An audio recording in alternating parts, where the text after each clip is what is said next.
اگر آپ نے میرا چینل ابھی تک سبسکرائب نہیں کیا ہے تو پلیز سبسکرائب کر لیجیے. آئی ریکویسٹ سبسکرائب کر لیجیے. وسیلہ کہیں آیا ہے؟ ہم تو اللہ سے مانگنا چاہیے، اللہ سے ڈائریکٹ مانگنا چاہیے. یا آپ کیوں اس دروازے پر آتے ہیں؟ کیوں علم پکڑ کے دعا کرتے ہیں؟ کیوں عزا خانے میں جا کر بات کرتے ہیں؟ آپ کو اللہ سے بات کرنی چاہیے، مصلی پہ رہیں. اور پھر حتیٰ مکہ اور مدینہ میں تو بڑے عجیب و غریب منظر ہمیں دیکھنے کو ملتے ہیں کہ اگر کوئی سرکار دو جہاں کے روزے پر جا کے سرکار کی جالی کی طرف کھڑے ہو کر ہاتھ اٹھا لے تو ان کا بس چلے تو ہاتھ ہی کاٹ دیں. اور بعض اوقات تو بعض لوگوں کو زبردستی پکڑ کر موڑ دیتے ہیں کہ کعبے کی طرف رخ کرو، قبلے کی طرف رخ کرو، اللہ سے مانگو، ان سے کیا مانگ رہے ہو. یہ منظر بہت زیادہ دیکھنے میں آتے ہیں. اور بعض اوقات تو طبیعت اتنی مقدر ہوتی ہے، خراب ہوتی ہے کہ یا اللہ ان لوگوں سے کب ہماری جان چھٹے گی، کب جو ہے وہ جو ہے مکہ اور مدینہ نبی کے چاہنے والوں اور عاشقوں کے ہاتھ میں آئے گا، کب بدتمیزوں سے ہمیں نجات ملے گی. تو یہ منظر ہمیں اکثر دیکھنے میں ملتا ہے. اور پھر جب ہم بات کرتے ہیں، سمجھاتے ہیں تو کہتے ہیں کہ جی وسیلے کو دکھاؤ، قرآن مجید میں کہیں وسیلہ ہے، کہیں وسیلے کا ذکر ہے. یہ دو آیتیں بھی جو ہیں، پہلے تو کہتے ہیں جی کوئی وسیلہ دکھاؤ، قرآن میں لفظ وسیلہ آیا ہے. جب لفظ دکھا دیتے ہیں تو کہتے ہیں اس سے مراد یہ نہیں ہے، اس سے مراد وہ ہے. میں ایک فورم پر تھا، مجھ سے کہنے لگے جو وسیلے کی آیت، میں نے کہا جی آیت وَابْتَغُوا إِلَيْهِ الْوَسِيلَةَ، کہنے لگے اس سے مراد تو جہاد ہے. میں نے کہا اگر اس سے مراد جہاد ہے تو آگے پھر کیوں کہا جا رہا ہے کہ اللہ کی راہ میں جہاد کرو؟ اگر وسیلہ بھی جہادی ہے تو پھر یہ جہاد کی بات آگے کیوں آ رہی ہے؟ وسیلہ کچھ اور ہے، جہاد کچھ اور ہے. پہلے اپنا بڑا مانو، پھر میدان میں اترو. پہلے طے کرو تمہارا سربراہ کون ہے، کون ہے اس قابل. صلوات پڑھیں محمد و آل محمد.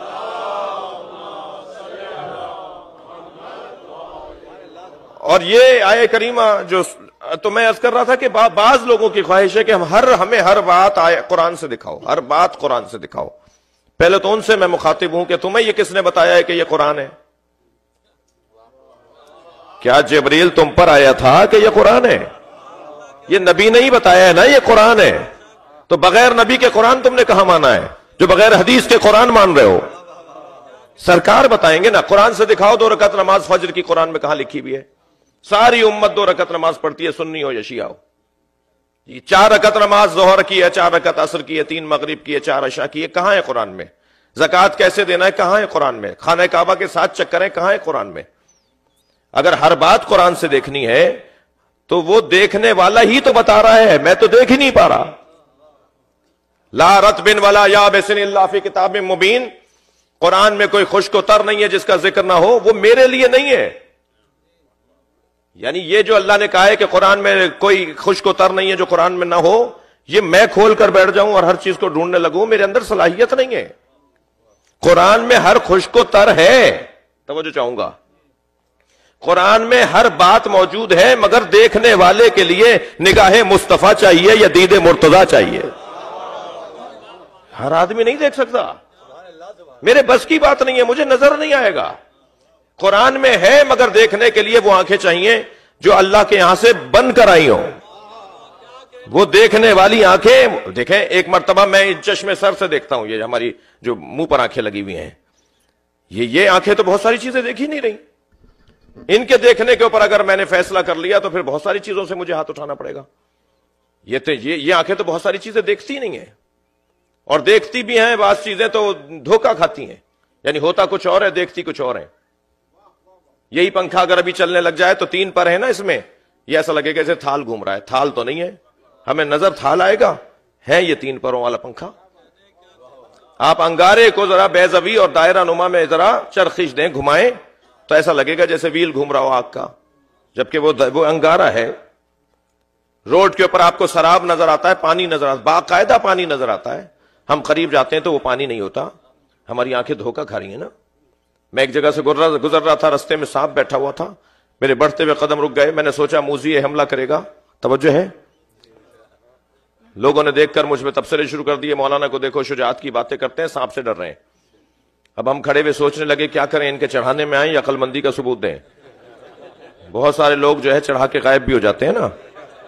تو ابھی ہم کھڑے سوچ رہے تھے کہ آگے بڑھوں گا تو یہ سانپ ہے، حملہ کرے گا، یہ ڈسے گا جی. تو چھوٹا سا بچہ میرے برابر میں آ کے کھڑا ہوا، کہنے لگا مولانا آپ اس سے ڈر رہے ہیں، اسے دیکھ رہے ہیں؟ میں نے کہا کہنے لگے یہ تو پلاسٹک کا ہے. تو جیسے ہی مجھے معلوم ہوا سانپ پلاسٹک کا ہے، میں نے اسی پر پیر رکھا اور گزر گیا. جب حقائق روشن ہو جاتے ہیں تو اقدامات بھی تبدیل ہو جاتے ہیں. حقائق کو روشن کرنے کو بصیرت کہا جاتا ہے، اور بصیرت چشمے سر سے نہیں آتی، چشمے جان سے آتی ہے. صلوات پڑھیں گے محمد و آل محمد پر.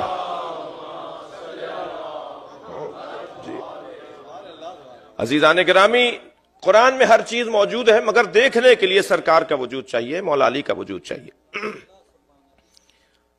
ہر بات قرآن سے دکھائیے جی انہیں، کہنے ماتم دکھائیے قرآن سے.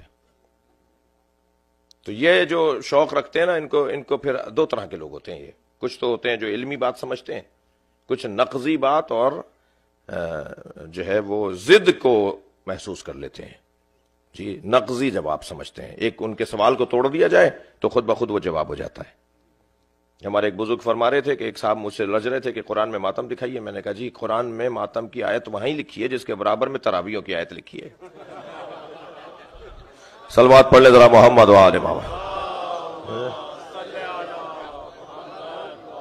اس سے بہتر اور بلند صلوات. اللہم صل علی